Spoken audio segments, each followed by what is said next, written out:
Neat. And then I'm going to share my screen so that you guys can see what's going on.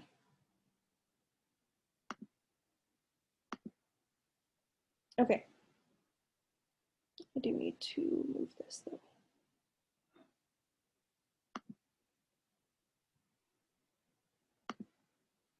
No, it's not what I wanted.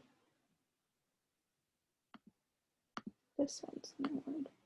Okay, cool. So this class, I have loved being able to teach and help with Dr. Hibashi for it. Also, don't mind that date. I think this is from the first semester that I put it together. So it's she's had the same information for the last 2-ish years, if not longer. I took her class in 2018 during the summer, and I absolutely loved it. I ended up falling in love with it, and here I am now. But I told you guys about that, so I don't think y'all want to hear much about that. Again, I need to go through and kind of edit these.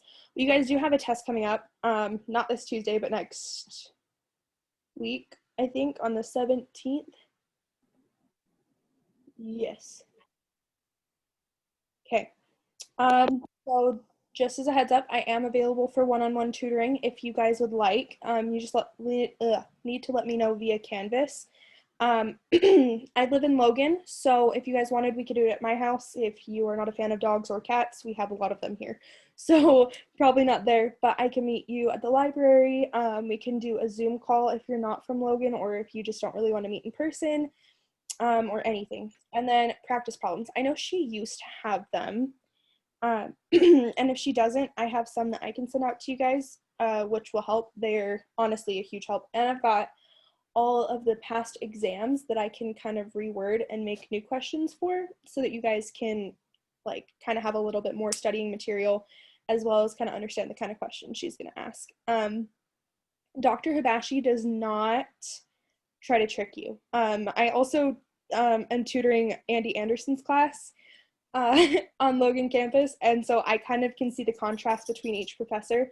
And I feel like with Dr. Anderson, his is a lot more, honestly, they're really similar. They have a lot of the same slides, and they have a lot of the same information they're giving, but they do test in 2 different ways. So I might kind of test you guys in both ways so that you can get like a deeper understanding, as well as the way that Dr. Hibashi will test, just because they do write their tests a tiny bit differently, but it is pretty similar.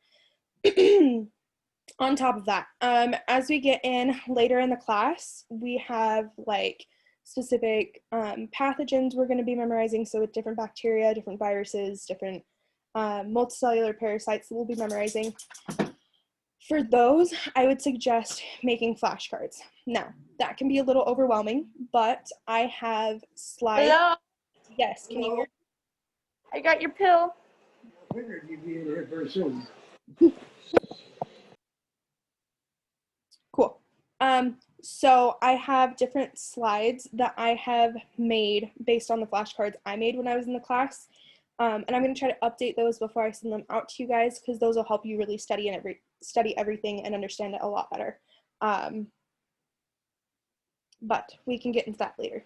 So, are you guys nervous about studying for this class, or do you feel pretty okay? Also, I can't see chat, so if you're typing it in, I kind of hid that and I don't know where it is now.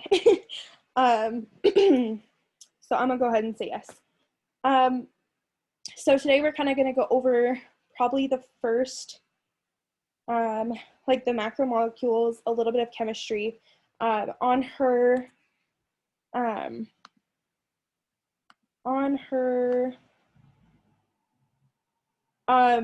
sorry, I just barely figured out how to open that. The slides, yes, I will be posting them online as it gets closer to the test so that you guys aren't overwhelmed or you don't lose any of the slides. Because I often lose emails.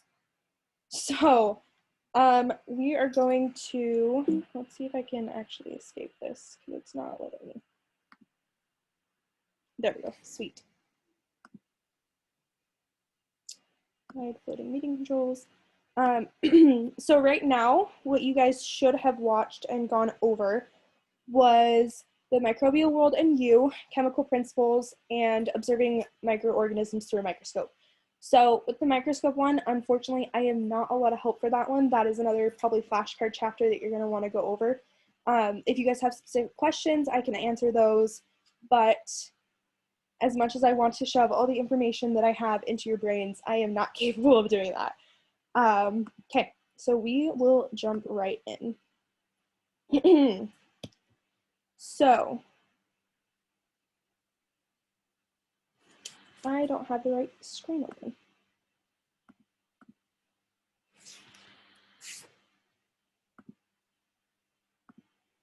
We are going to go to the exam one review. Yes, this should be the updated one. Also, I'm kind of on my hotspot, so bear with me a little bit. Yeah, that's what I wanted. Okay. Okay. So she started by talking a little bit about nomenclature. Really, the biggest thing she talked about was genus and species, which also stands for specific epithet. A good way to remember these, which she gave me the way to remember it when I first took her class, which is why I feel comfortable saying this with you guys. But a good way to remember like kingdom, phylum, class, order, family, genus, species, and like the order it comes in is remember kinky people cry out for good sex, and then just remember to put the D first. So if you wanted to use a swear word there, you could, or whatever. That's the way that's always stuck with me because the kings played chess on fat guy's stomach really never stuck with me. But the biggest thing that I've seen her ask questions on in the past is like, what's the, so if she were to give you a word of a specific organism, and she was like, what's the second word? So like the specific name. If she were to say, so she'd give you the genus and the species of whatever it is, and then she'd be like, what's another name for the second part of this name? And then the options would be like probably kingdom, phylum, class, and then specific epithet or something like that. So your answer would be specific epithet. Just kind of remember that species and specific epithet are interchangeable. I don't believe she's talked much about recombinant DNA technology, but I am going to briefly go over it because I know a lot of people kind of have an issue with this in the past, specifically in this first step with that restriction enzyme. So the kind of question she'll probably ask about something like this is she'll give you like a diagram and then label different parts of it, so A, B, C, D, E, and you have to choose. So like on this one, she might ask a question like, in what step is the plasmid cut?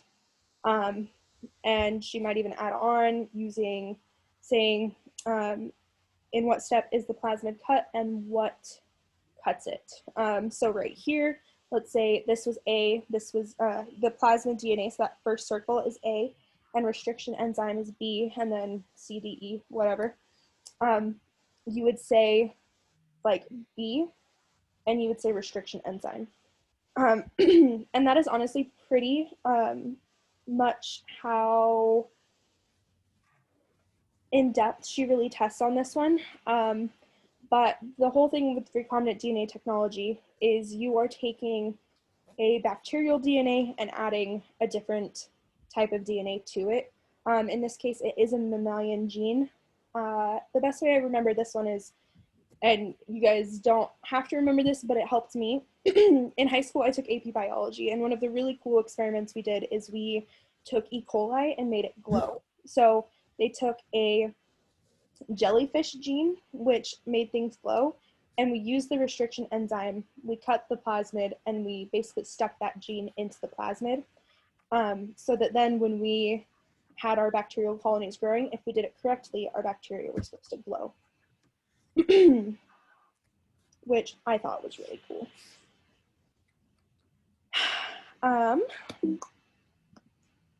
Okay, so history of microbiology. And as much as I love word vomiting everything at you guys, I would like if you guys could, because now that I can see my chat options, I would like if you guys could answer these for me. And these slides I will be posting after the lecture so that you guys have a little bit, or after my review, so that you guys have a little bit extra things to go, like extra resources to help you study.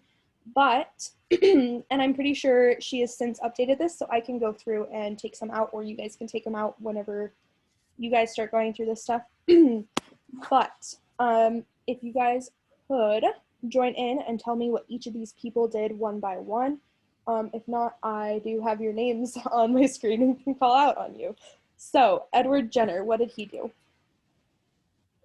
Oh, whoops. He figured out that scraping smallpox sores or cowpox sores and giving it to people would prevent smallpox. I actually want to have this. Hold on, give me 2 seconds. I want to show you guys. Yes, he did. I also don't want that visible. That's not gonna work. Okay. So like that's really good. Good job. Like I was telling you guys on this, I have the answers for these underneath. I don't know if you guys can still see that. So that should help a bit. Okay, next person was Louis Pasteur. What did he do?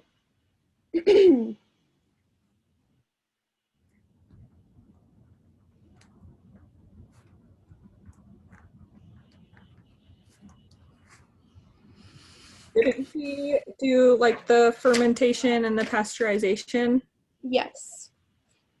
What about Virchow?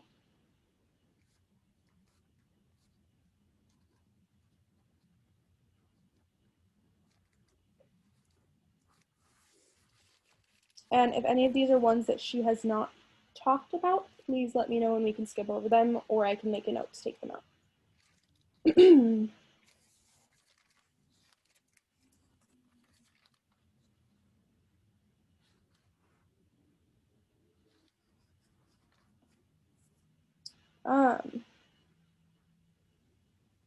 We are going to start going down my list. All right, Cameron, can you hear me? Maybe.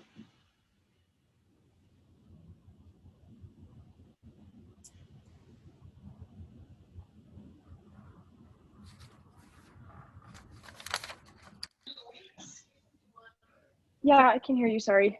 No, you're good. I am sorry to pick on you, but do you know what? Oh, you're good. Wasn't he biogenesis? Yes. So claiming Okay. so claiming that cells came from cells. Yeah. And that is a super important thing to remember with him. What about Lister? What did he do? Or whoever's next. Sorry, I won't call on you until we've gone through the list again.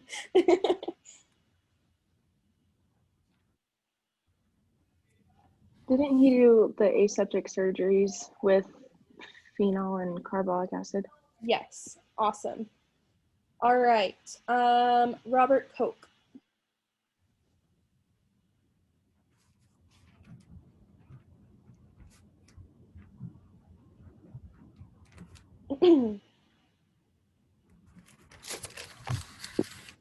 He had like the germ theory, and he did the anthrax, anthrax, right?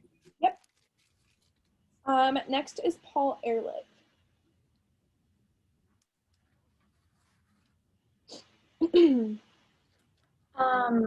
He was looking for the magic bullet to kill a pathogen without killing the body cells, and he discovered compound 606. Salvarsan, which cured syphilis. Sort of. Sweet, you covered everything I wanted to cover on him. So, big thing to remember about Paul Ehrlich that she has asked multiple test questions on in the past was not only what compound did he, or what drug did he make, but what did it cure? So you would say syphilis, and She would like you to know all three names, so Magic Bullet, Compound 606, or Salpersan. So if you guys can remember those three names for that, and for Paul Ehrlich's contribution, that would be an awesome thing to remember. Next person is Antony van Leeuwenhoek. I can never say his name right.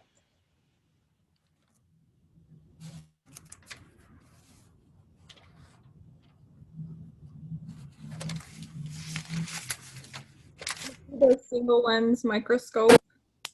Mm-hmm. Awesome. And Francisco, ready? He disproved spontaneous generation. Awesome.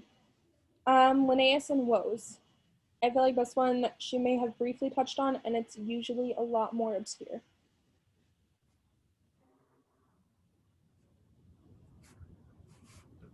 I personally don't remember her touching on that one, but it could just be me. Okay, so if she talked about nomenclature, this is where it would have fit in.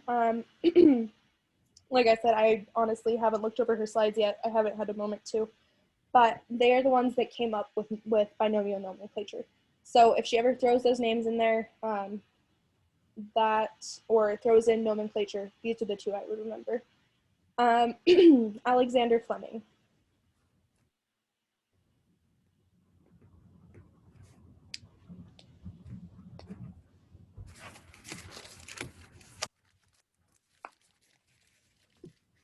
He discovered that penicillin came from mold. Yeah, awesome. And last one is Robert Hooke.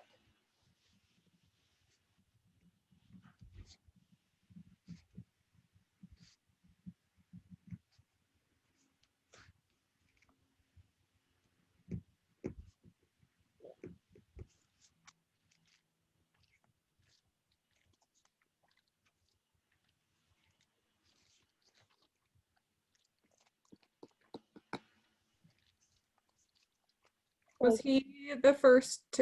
I have that he coined the term cell, that he was the first to visualize microorganisms using a microscope. Yes, and do you know what he used to like see cells, or like what he? I need to rephrase that. What he was looking at when he discovered cells. I didn't see that personally, so I don't know. Okay, so he should have been the one that was looking at cork, and was the one who saw the first cells. So let me. Okay, cool. Next thing, chemistry. My least favorite part of this class. Chemistry. So what we going through here, if you guys haven't seen already, is like super basic stuff. So what are the elements in all living things? The best way I remember it is CHNOPS. So your carbon, hydrogen, oxygen, phosphorus, and sulfur. With this, she's going to ask things probably more about bond types, but the basic building blocks of everything in the entire world that has ever existed are atoms. And from that, what we say are charged atoms or ions. So we've got three different types of bonds. We've got ionic, covalent, and hydrogen. With these, she'll want you to know like which ones are polar and which ones are the strongest. So the way I remember ionic is like taking a balloon and rubbing it on your head and then sticking it to a wall. So it's going to be those positive and negative ions that are holding each other together, because like rubbing against your head gives it a charge. The next one is covalent, and the best way I think about this one is like coworkers are working together. So with covalent, they're going to be sharing an electron and basically linking their orbitals together. And then hydrogen bonding. So these ones are like more intermolecular attractions rather than a force. However, they, when like compiled together, end up being really strong. So the strongest of these is going to be your covalent, because those orbitals are basically locked together. Next is going to be your ionic, with hydrogen being your weakest. The only way that hydrogen bonds can technically be stronger than covalent is if there's multiple hydrogen bonds in a row. So for example, with our DNA, you've got all the nitrogenous bases are going to be bound together by hydrogen bonds. And with hydrogen bonds, the way that I always think about like the relative strength of them is if you take like one noodle of dry spaghetti and you snap it, it's really, really easy to break it in half. But if you take like 20 of them, there's going to be a lot more resistance and it's harder because with hydrogen bonds, there are strength in numbers. And if you guys have any questions, feel free to interrupt whenever. So I want to make sure that she actually started talking about this. Because it might be... Okay, I want to wait on this, right, on this. But I will make sure that we go over this slide next review. Well, yeah, we'll go over it next review.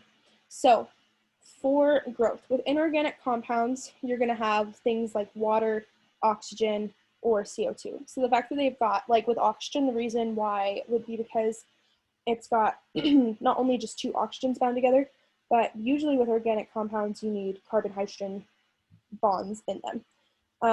Our organic compounds are going to be things like carbohydrates, lipids, proteins, nucleic acids. I just answered my own question I was going to ask you guys. Sorry about that.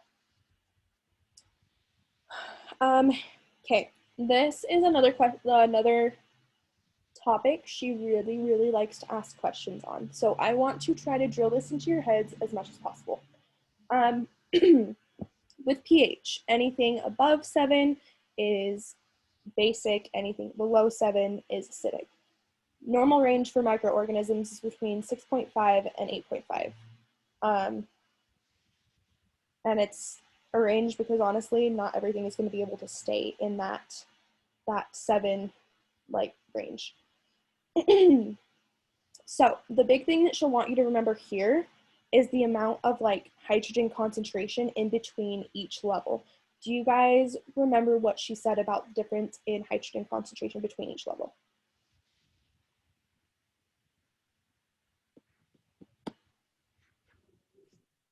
Wasn't it like 10 times in between each one? Yeah. Mm-hmm. So in the past, she's asked questions like, Bob and Sue are eating soup, and Bob says it tastes like lemon juice, which has a pH of yada, yada, yada, and Sue says it tastes like, I don't know, battery acid, which has a pH of whatever. So on your answer, so like let's say the pH was like, one of them said the pH tasted like it was 5, and the other one said the pH tasted like it was 2. She would then ask, what was the difference in hydrogen concentration? So how would you figure that out?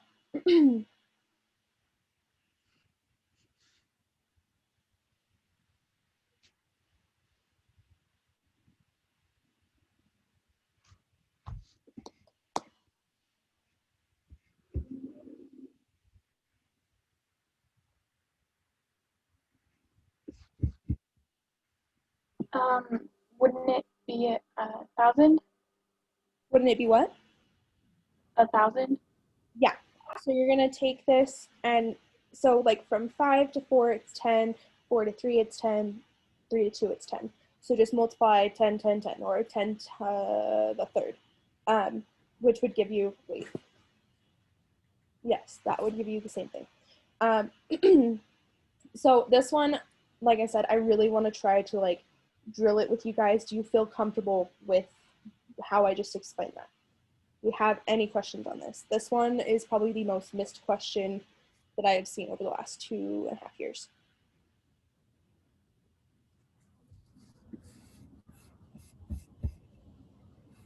You're good? Okay, I'm gonna go with yes.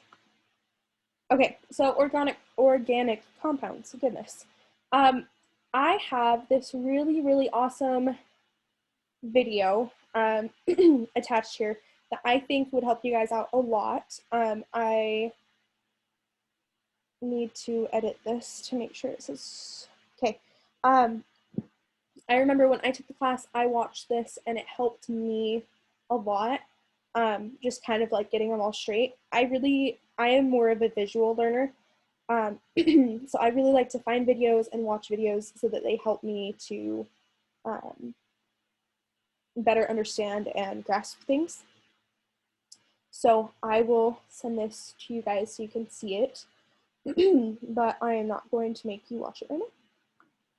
But I will go over this. Okay, so carbohydrates, they're always going to have a 1:1 ratio, with it being carbon, hydrogen, oxygen. So 1 carbon to 2 hydrogens to 1 oxygen. So if she were to ever ask a question about like ratios, and she said the carbon, hydrogen, oxygen is in a 1:2 ratio, or a 1:1 ratio, your answer is carbohydrates. So we have monosaccharides, disaccharides, and polysaccharides. And when we're talking about carbohydrates, saccharide is going to be the kind of the term that we use, or like a really easy way to remember it. But a saccharide is a building block. So with almost every single one of these macromolecules, they have a basic building block which form into something bigger. So carbohydrate is going to be the bigger thing, but saccharide is that basic building block. So carbohydrates are really important because they're used to make glucose, which is your body's main energy source. If you don't have glucose, your body's not going to run very well. Okay, next one. And if I'm going too fast, please let me know, because I feel like I'm going kind of fast. So, like I said, all of them have basic building blocks, except for lipids. This is going to be your one exception. So if she asks you a question like, which of these is mismatched, which she tends to do a lot. She asks a lot of which of these is mismatched questions, which I personally love because I feel like it helps me to better understand everything. But, so if she were to ask, which of these is a polymer, or which of these isn't a polymer? So if it's not a polymer, it's going to be lipids. These will always contain carbon, hydrogen, and oxygen, but they're kind of like a big blob. So they form cell membranes, which would be our phospholipids, and store energy. She gives 3 types. So you've got your simple lipids, your complex lipids, and your cholesterol. So while lipids always contain carbon, hydrogen, and oxygen, complex lipids have a little bit more in it. And the way to kind of remember this is phospholipids, phosphorus. But simple lipids are going to be your triglycerides from dehydration synthesis, and complex lipids are going to contain carbon, hydrogen, oxygen, and phosphorus, nitrogen, and sulfur. And then we'll also have our steroids, which will be our cholesterols. I know that in the past she has asked kind of about the structure of phospholipids, in the sense of like which side is hydrophobic and which side is hydrophilic. So which side would be hydrophobic, and what does hydrophobic mean?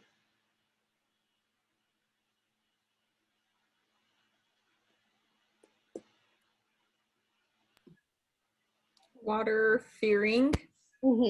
So which side? The tail end? The tail end. Awesome. So then what would hydrophilic be?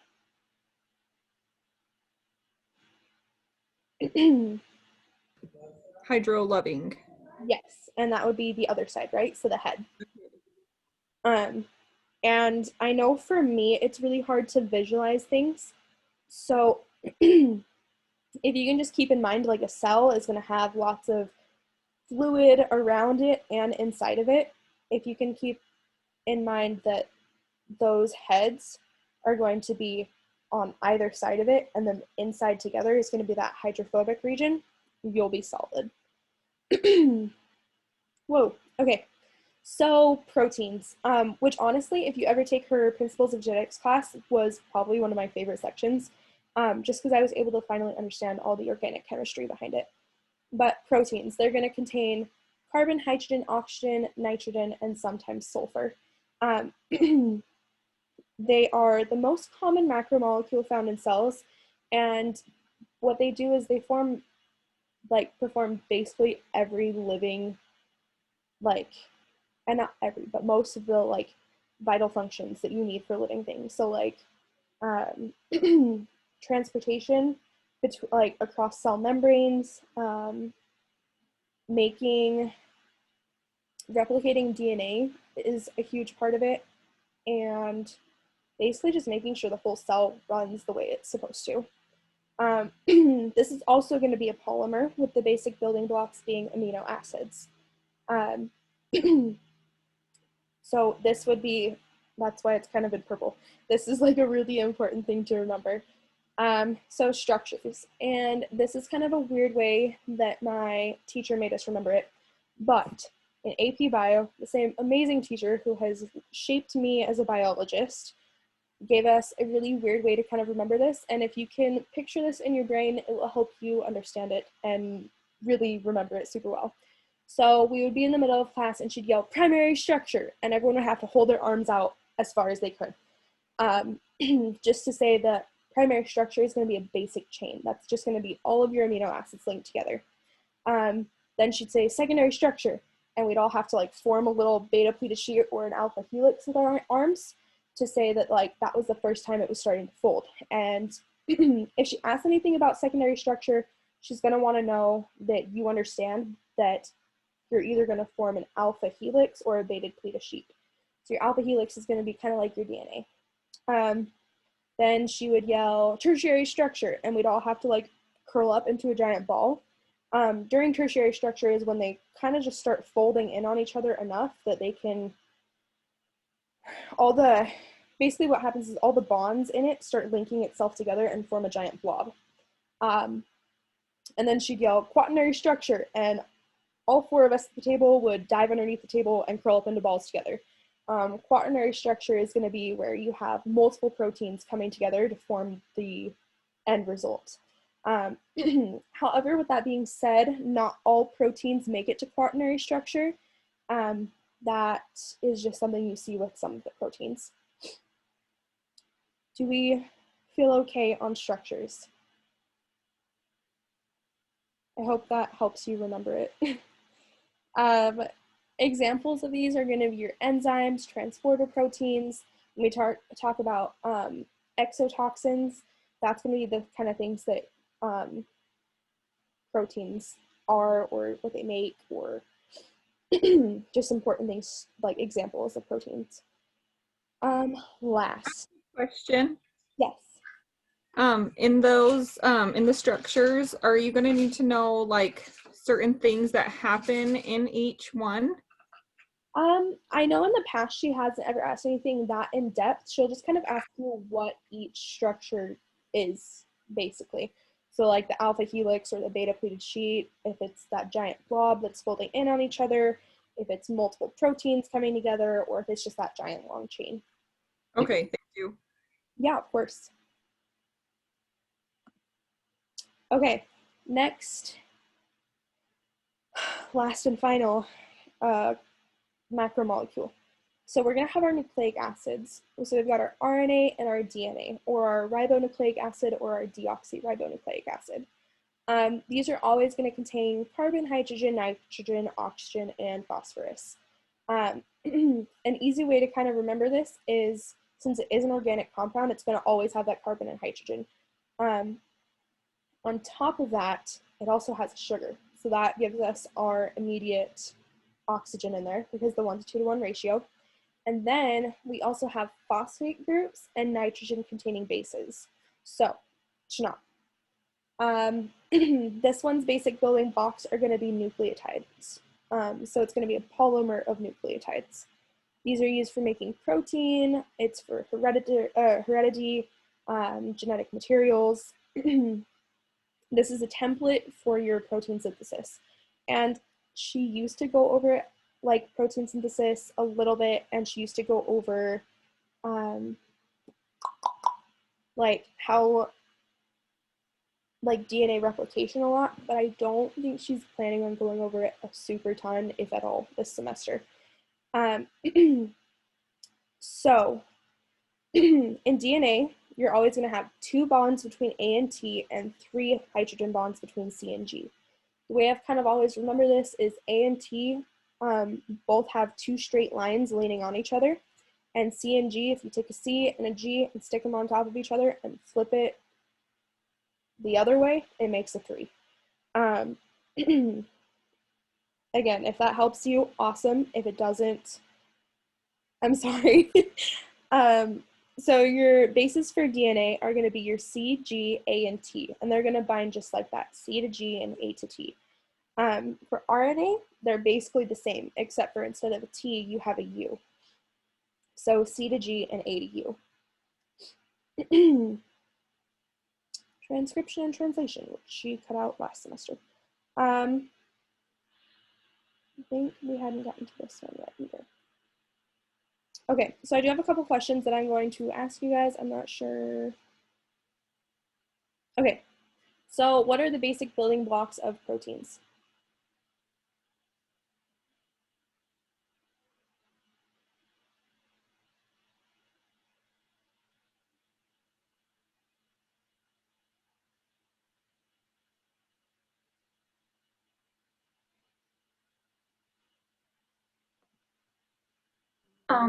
Amino acids.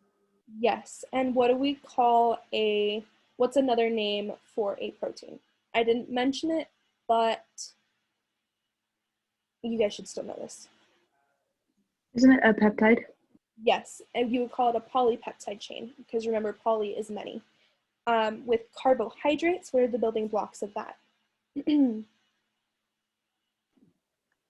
Monosaccharides. Yeah.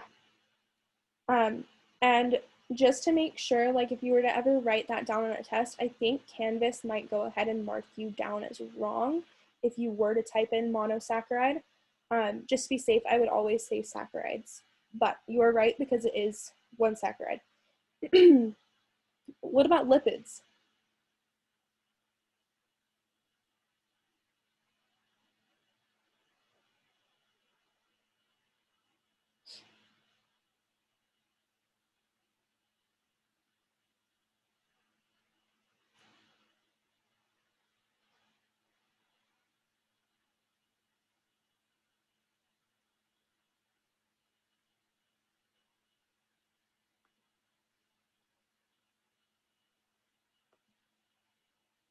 Does anyone want to answer this one?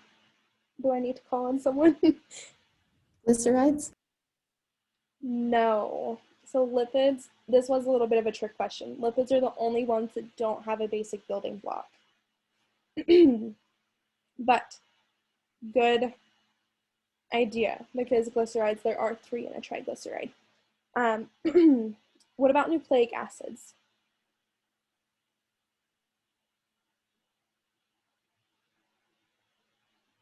Nucleotides. Nucleotides, awesome.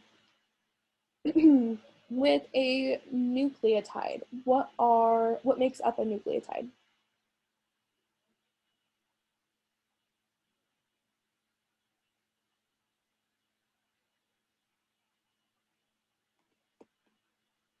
Nitrogen base, sugar, and a phosphate.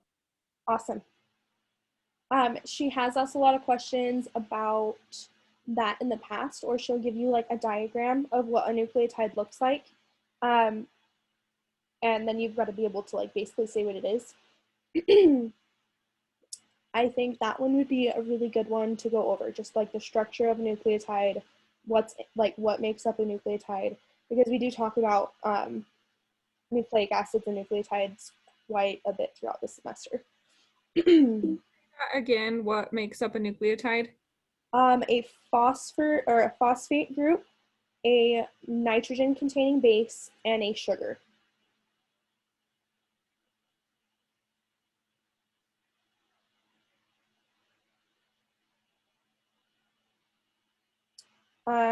Okay, so this one is something she usually asks a little bit later in the semester. In the past, I think last semester she did ask it on the first test, but this is a really, really good example of the question. So if an individual belongs to the same order, what other, it should say categories, did they also belong to?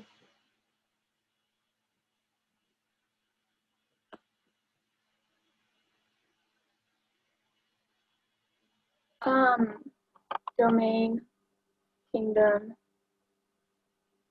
phylum, class. Yes.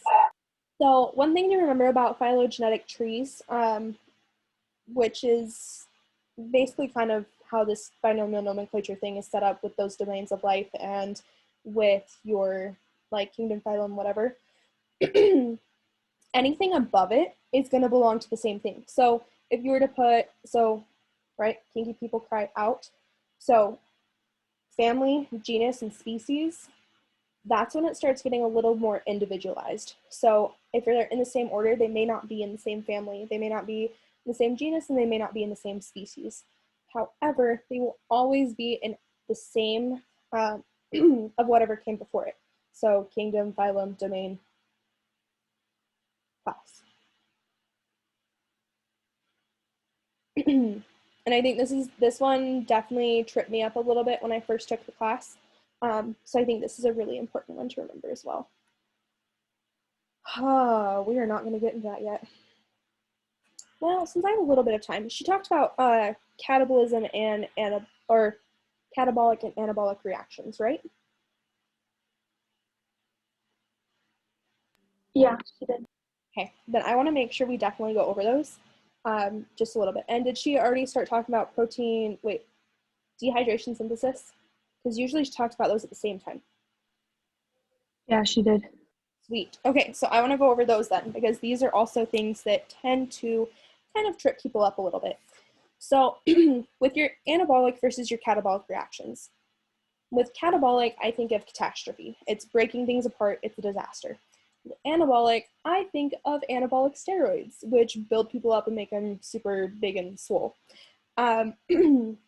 So if something is considered catastrophic, it breaks down.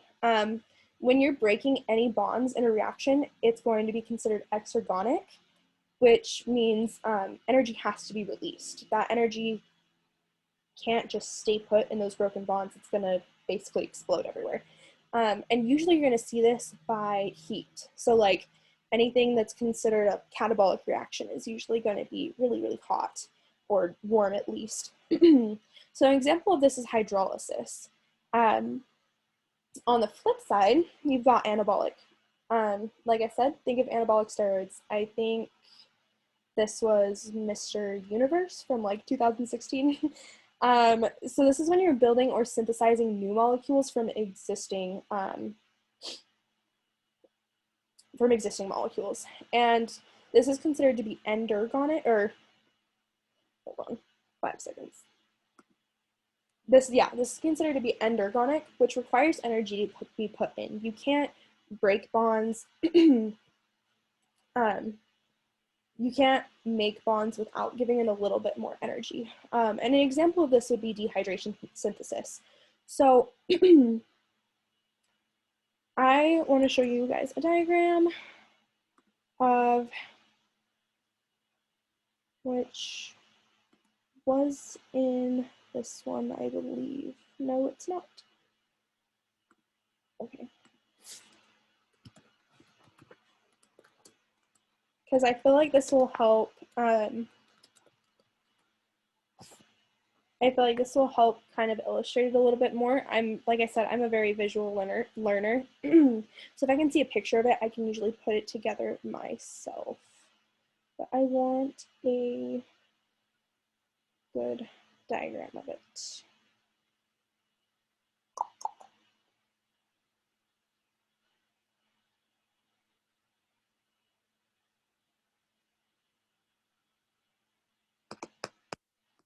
Yeah, this one's decent.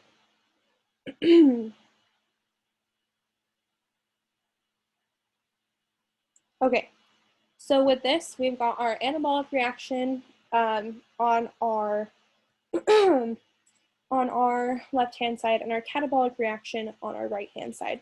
So like I said, you've got to put energy into an anabolic reaction in order for it to be able to make those bonds. Whereas with a catabolic reaction, each time those bonds are broken, you're releasing more and more energy. But you're going to have like 2 smaller molecules, at least 2, that are going to be coming together to make one big molecule. And with larger molecules, you're going to be breaking it into smaller molecules. So if I were to ask you guys, like, what are the reactants of hydrolysis? Or, yeah, if I were to ask you what the reactants of hydrolysis were, what would you say? And this is kind of sounds kind of tricky, but you could just be very basic with this one.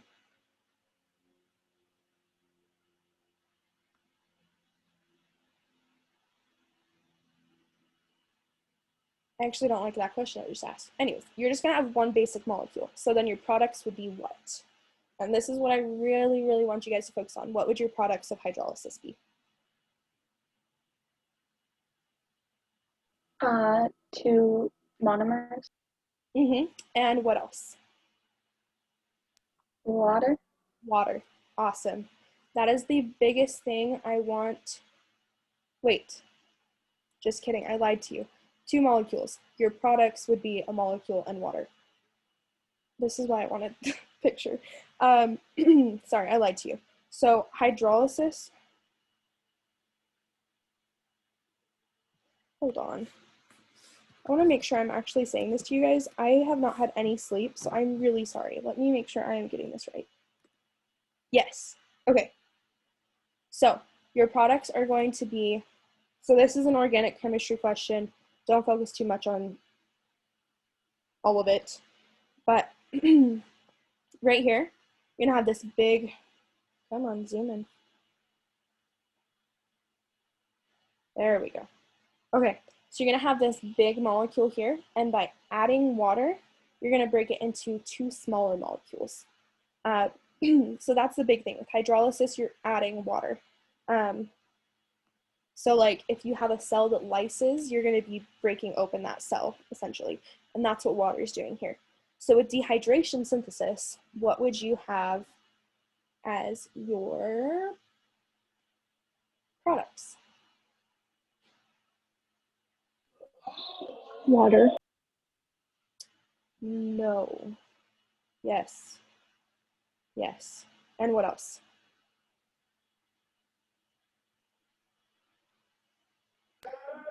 A bigger molecule.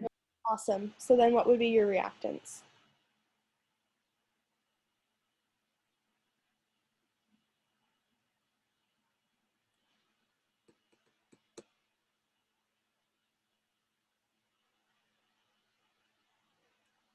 This one would be the two smaller molecules. So like I'm showing right here, I'm sorry guys, reactants and products, I know what they are, but they always trip me up. Like I said, chemistry is my least favorite subject. They're basically inverses of each other, if you haven't been able to catch on to that by now. So they're gonna work in opposition of each other.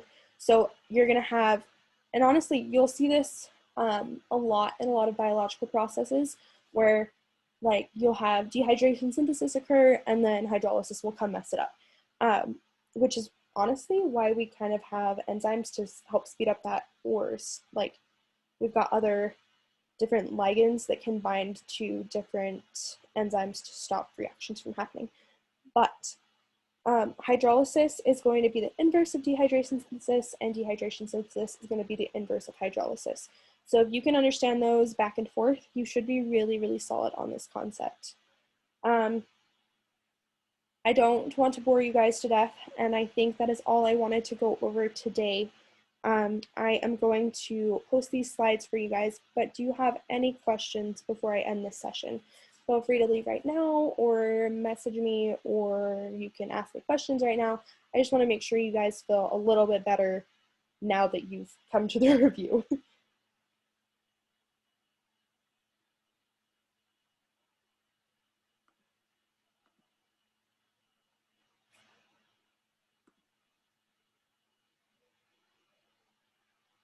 I think I'm good. You're good? Thank you. Yeah, of course. If you guys have any questions, please email me. I want you to feel as comfortable with this class as you can. I know it's kind of a lot of information, but I am here for you. I want to support you and be there for your success. So let me know if you need any help and utilize me as much as possible. because I have a pretty open schedule this semester as compared to most semesters, and I would love to be able to help you all with whatever you're struggling with. And if we need to find ways that are more catered to your learning type, like with me, I'm a very visual learner, I will look up every video I possibly can and send it to you. Do you feel okay though?